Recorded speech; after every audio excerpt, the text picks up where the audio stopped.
Hi, Barry Drennan with Fairbairn Protocol H2H. I'd like to take this opportunity to continue our discussion regarding the proper application of what we call a pure Fairbairn Chin-Jab. I'd like to bring into account a bit of the effect as we speak of application of force and how that affects a chin-jab and why it differs a chin-jab from, for example, an open palm strike. As we said earlier, we spoke about the problem of application and all the different confusions, elbow up, elbow down, when the fingers go in, all of this type of thing. So let's address those things. We'll address them sequentially, and we'll see if we can put some sense behind them. When we talk about fingers going in to the eyes, almost all of the Fairbairn applications, if not all, where the fingers go into the eyes, you'll notice they're associated with retention. They have a grip around the arm, or they have a grip around the back of the body. These type of situations. They're always a secondary manner of which to halt how the opponent will move or be able to move away from you, how he'll move with the content of the strike when you deliver the chin jab. This allows you that time to dig those fingers into the eye. So it shocks up and then into the eyes while you retain the body through whatever whole arm, body, and whichever constraints you happen to have in place, and that allows that to work. There's also a concept that we use with, for example, grabbing. When we grab, if you smack a person with your palms and attempt to grab him, he'll move away before your fingers can get a secure grip. But if you hit with him and you press, push with the impact, what you'll find is that you track the body and then you get that grip. The same thing with when we do a chin jab onto a free body and go for the eyes. We don't strike with that intention of recoiling or allowing him to move away. We strike with that follow through, driving it in, which is of course attached to his body. It's not his body, it has to move back. It's a fair amount of mass. It's not like a balloon in the air where you could try to hit it with a knife almost and it'll float away because there's so much movement involved. So that addresses somewhat how eyes can come in and when they come in, and that we don't really very often try to smack it on a real sharp one and get the eyes at the same time. This is not always the case, mostly the case when we have retention. With application of force, that was application of force, of course, but with application of force in a directional manner is also very important to understand.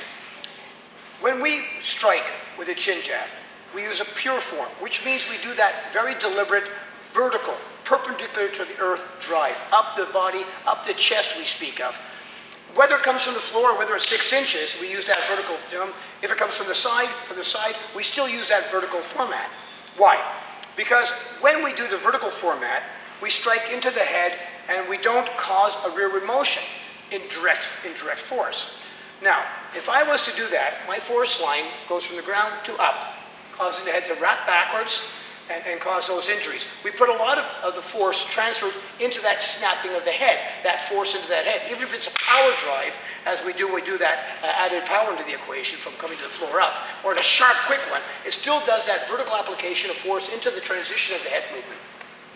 If we take that same movement, and we now start to bring it back out and drive our line of force in on an angle, a 30-degree angle, 45-degree angle, a straight parallel angle, now we start getting into a world of inertia. The body is a body in rest by motion. This is basic physics. No motion, body at rest creates inertia. Inertia has to be broken in order for the body to move. So, when we have a look at the body, we think of it as basically a cone upside down standing on its tip. God gave it legs so it can move around. But basically, it's out of balance.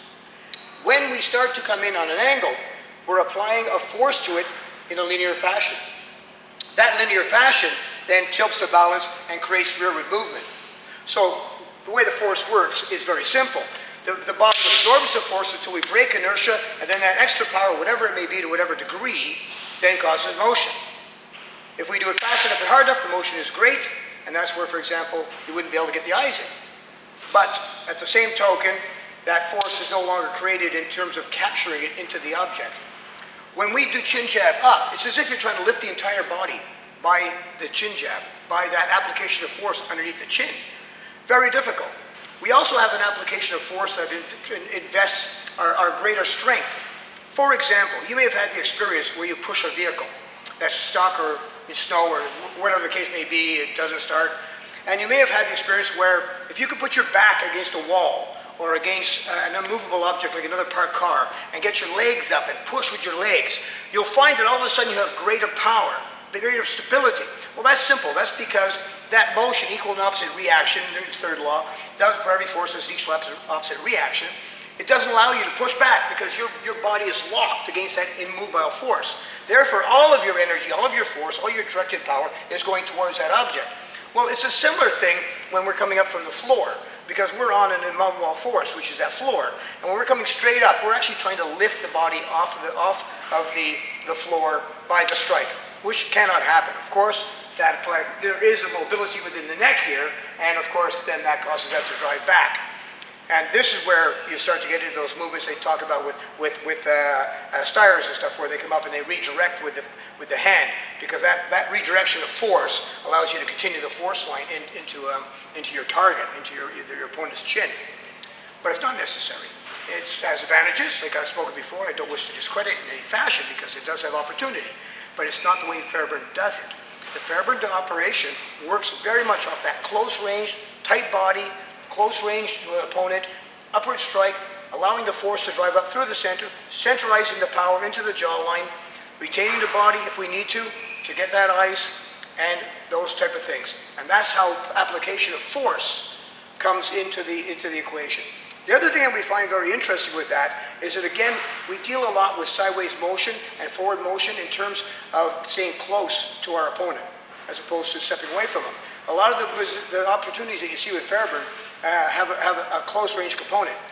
When we're in this close to an opponent, we can drive these shots in very powerful, very hard, get a lot of work off them because we have no loss of power in terms of moving the fellow backwards. Even reaction can move him backwards. As that shot comes in and he starts to react himself, his body will go back and he can step back and he'll start moving as you see things coming in, absorbing those shots. Same thing with open palms, same thing with the hand. We also have the body dynamics that come into it. An open palm into the body causes the body to flex out, whereas we're not doing that at all. We're not doing those movements. We're going up to the head, striking the head out all the time with the chin jab, and it's always going against that whip of the head. And so all these elements come into making it a very sharp, dynamic movement, producing very dynamic effects. Some people consider them very, very dangerous. The concept being is that everything is absorbed into that one hinge motion, which is where the vertebrae connect to the back of the skull, and all the tissues everything go to that, and that rapid acceleration of the brain, which causes a knockout, which is why it's so powerful, because it can come from anywhere, from the floor, tight range, and be utilized very much, which is why it's a chin jab, not a palm strike. And this is the application that we use here. Remember, as I was saying before, it comes from Fairbairn, huge history, dynamic personnel within the world of hand-to-hand combat, changed the world. 3 weeks after he put his actions into place, Adolf Hitler wrote the commando order. And that was very, very specific to the effects that were coming into place through the British commandos in the European theater. Dynamic stuff, not for me to know better. Keep it the pure, move forward. I thank you very much for your time. You have a great day.